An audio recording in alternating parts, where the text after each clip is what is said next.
Today we're going to start working on this Honda ATC250R.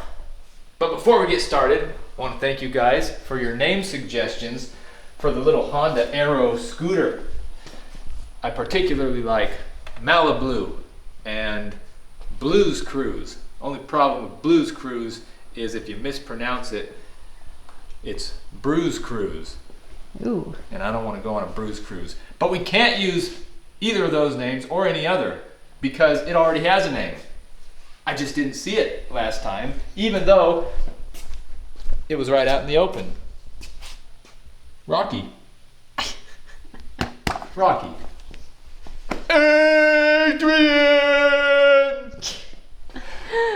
This is a 1982 Honda ATC250R. This is not the type of three-wheeler that my uncle used to check on his vineyard. This is a sport model with a high-performance two-stroke engine. Looks like it was derived from the Honda CR250 of the same era. What I know about this bike is that it was the previous owner's pride and joy until one day he took it for a ride, the throttle stuck, and he went sailing off the side of a mountain. Poor Robert. Rolled the three-wheeler over a few times, gave himself some bumps and bruises, and after that, it sat unused for a number of years.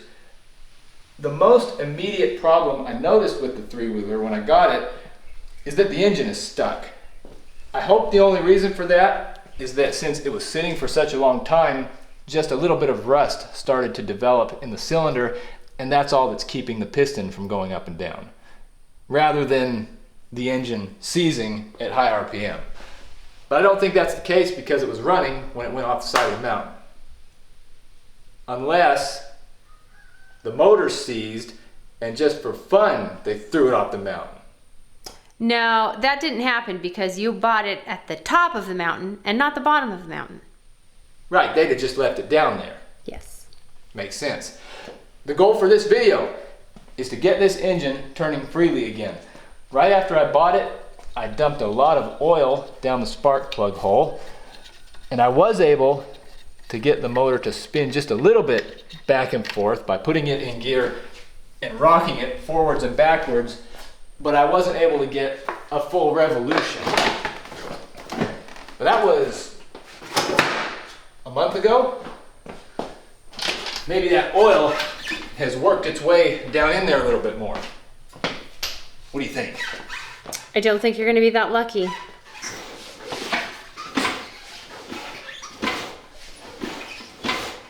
And you're not going to get off that easy. Still stuck.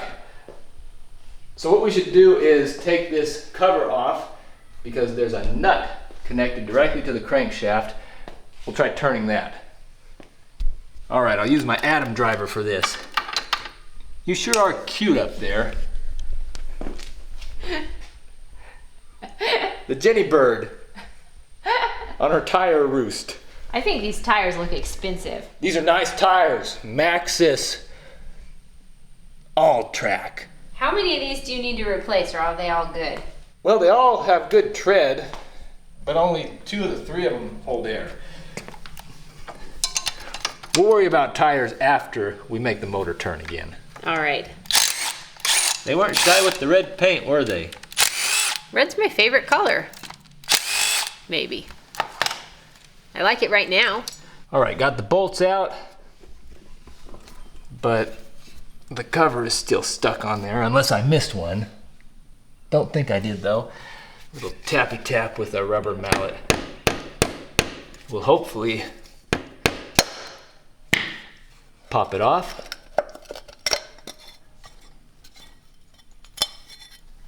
Looks brand new in there. Ooh. I see rust. This is immaculate compared to what it could look like. Do you remember the IT200? Do you think you're gonna have to pull this flywheel? It better hope not. You should cut to some of that footage. Yeah, we worked on that IT200 some more.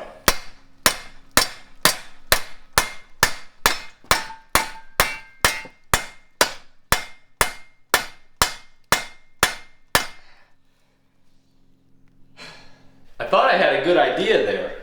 I welded my flywheel puller to a piece of angle iron so I could suspend the engine like a piece of fruit. Heavens. And slam the crankshaft out of the flywheel from the top. It didn't work though. The flywheel is still stuck on here and the crankshaft is more destroyed than ever.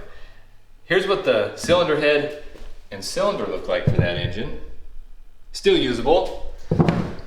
Let's get back to the three-wheeler. All right, let's see if this turns. I've got my breaker bar here. Hear that crunchiness? Come on over here to the spark plug hole. It's working through that rust ridge. I'm just going back and forth really gently. That was a good one. Feels like you're gaining on it. Yeah. Crunchy. Yeah, I'm tempted to take the head off and just see what it looks like in there. There it is, all the way around. Nice. Okay, the next thing I want to do is shoot some gas down in here to dilute all the oil and then kick it through a few times and blow it all out. Then we'll try to start it. Okay. I think I got some rust in my eye.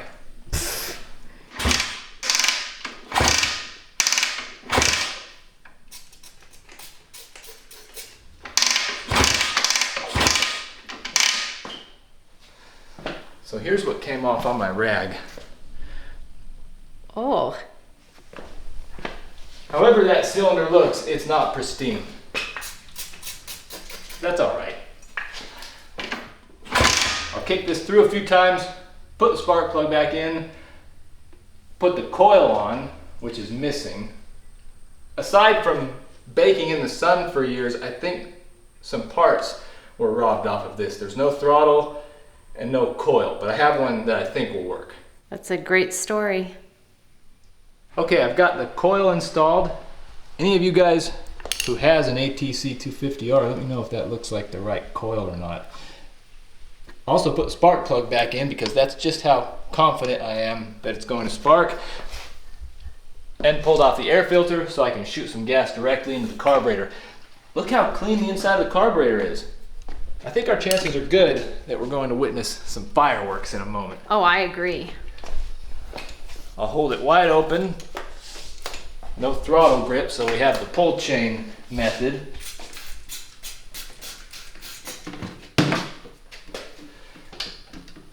How many kicks? Oh, 2. Hold it just a little above idle. What do you think? 2. It might have ran just now. Can't tell. Did it sound like it ran? It's not easy to say. It ran. Feels like it has a little more compression now too.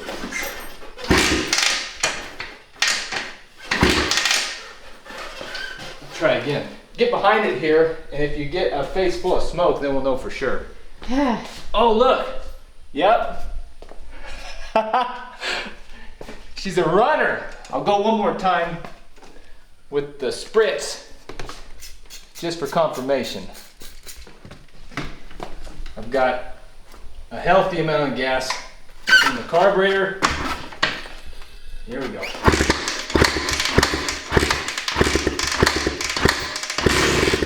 Oh! She'll run. In the next video, we'll clean the carburetor, rig up some type of throttle, hopefully get it to run on its own fuel supply rather than spray bottle. That's 2 in a row that started on the first kick. Although this one didn't stay running. Still a win though. Oh, yeah. Thanks for watching. It's a big one.